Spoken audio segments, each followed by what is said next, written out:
दोस्तों, public news Israna में आपका स्वागत है। हम बात कर रहे हैं गांव बुआना लाखू की। गांव बुआना लाखू के 307 महात्मा गांधी ग्रामीण बस्ती योजना के तहत मिलने वाले 100 गज के प्लाट धारक आज भी अपने प्लाटों के कब्जे और निशानदेही के लिए दर दर की ठोकरें खाने को मजबूर हैं। इसी को लेकर खंड विकास व पंचायत अधिकारी कार्यालय इसराना में राज्यसभा सांसद श्री कृष्णलाल पवार ने पहुंचकर गांव बुआना लाखू के प्लाट धारकों के जो मिले थे उनके नक्शे को जाना और ये पूछा कि इनको कब प्लाट मिले थे और क्यों निशानदेही नहीं हो रही। इस अवसर पर पूर्व जिला परिषद चेयरमैन रणबीर गणगस, गांव बुआना लाखू के सरपंच कुलदीप मलिक के साथ साथ वो तमाम 307 प्लाट धारक मौजूद थे जिनको प्लाटों का आवंटन पत्र दिया गया था। राज्यसभा सांसद ने बारीकी से उस नक्शे का मुआयना किया और एक एक प्लाट धारक के बारे में पूछा कि इनको क्यों प्लाट नहीं मिल रहे हैं।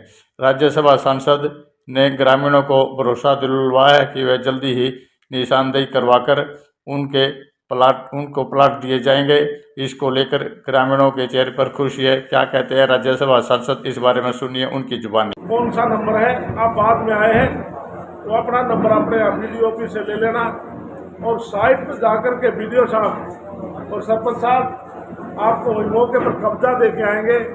ये हमने तय कर दिया कि आपके गांव में खुद जाकर के आपको आपके प्लाट में बिठा कर आएंगे। हमने सारे एडमिनिस्ट्रेशन की तरफ से तय कर दिया है।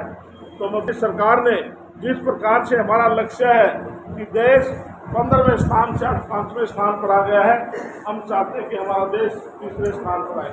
3 करोड़ से ज़्यादा बहनें लखपति दीदी बनी है। तो इस प्रकार से 25 लाख परिवार अभी बाहर आए हैं। हम चाहते हैं वो परिवार वापसी बीपीएल में ना आए, उनके परिवार की इनकम कैसे बढ़ सकती है, इसलिए सरकार इस बात के लिए चिंतित है। तो हम सभी आपको विश्वास दिलाते हैं जो आपकी मूलभूत सुविधाएं हैं हम उन सबको पूरा करेंगे। अभी मुबारकबाद देता हूं कि 2018 से लेकर के अब 23-24 आ चुका है। 15-16 साल से आप इंतजार कर रहे थे, इसलिए आपके 307 प्लाट आपको मालिक बना दिया है और मौके पर बिठाकर आपको कब्जा देंगे। तो मैं दोबारा फिर सभी आप सबको मुबारकबाद देता हूँ। पढ़ रहे थे, मेरे ख्याल में कोई ऐसा समाज नहीं जिसका इस प्लाट में नाम ना है। जो गरीबी रेखा 1,80,000 या बीपीएल परिवार से जो थे, ये उन सब के नाम है। तो हमने फैसला लिया कि पूरे हरियाणा प्रदेश में जिन ग्राम पंचायतों ने प्लाट काट रखे हैं हम उनका कब्जा लेके रजिस्ट्री करा करके उन गरीब आदमियों का हक उनको देंगे। पूरे हरियाणा प्रदेश जो शहरों में जहाँ नगर पालिकाएं हैं, नगर निगम है, वहां पर वर्षों से कोई कब्जाधारी था, कोई किराए पर था, किसी कोर्ट के चल रहे थे। हमने साथ में ये भी फैसला किया कि हजारों जो कोर्टों में जो केस चल रहे हैं 20 साल से ऊपर, तो नगर निगम नगर पालिका में जो भी दुकान के अंदर बैठा है हमने तो कलेक्टर रेट पर देकर के उनको मालिकाना हक दे दिया और रजिस्ट्री करा करके उनके हाथों में हमें सौंपने का काम किया।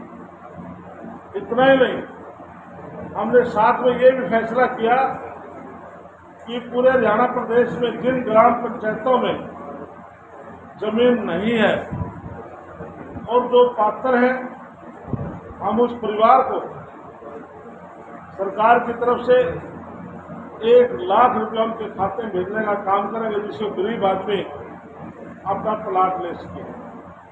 और इसके अलावा एक बहुत बड़ी कच्ची तलवार रखी हुई थी पूरे हरियाणा प्रदेश में।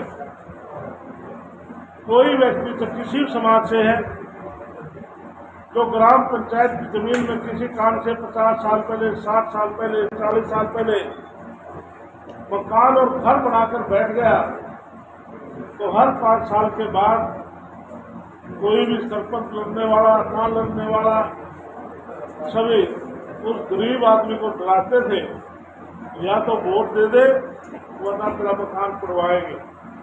तो इसलिए हमने वो भी फैसला कर दिया, पूरे हरियाणा प्रदेश में जो ग्राम पंचायत की जमीन पर जिसका मकान 20 साल से ज्यादा बना हो चुका है, जो भी जिस गांव का जो कलेक्टर रेट होगा, हम उस कलेक्टर रेट पर उसको मालिक बनाएंगे। उसकी हमने लिमिट रखी है 100 गज से 500 गज तक। तो इसलिए अब किसी प्रकार की भी चिंता करने की आवश्यकता नहीं है। इस प्रकार के फैसले नायब सैनिक की सरकार ने लिए। दूसरा, जो गरीब आदमी तक किसी भी समाज से है, जो आपकी आईडी थी उसमें काफी लोगों की इनकम ज्यादा भरी गई और जो आपको मूलभूत सुविधाएं जो मिलनी चाहिए उससे आप वंचित रहे। उसके लिए हमने सरकार की तरफ से पीपीपी स्कीम के तहत हमने कैंप लगाए। उसमें दिक्कत आई, फिर मुख्यमंत्री से हमने कहा कि गरीब आदमियों को हक बहुत आसानी से मिल सके, उनको चक्कर ना काटने पड़े, तो आप एफिडेविट दे करके अपना जो आईडी है वो ठीक करवा सकते हैं।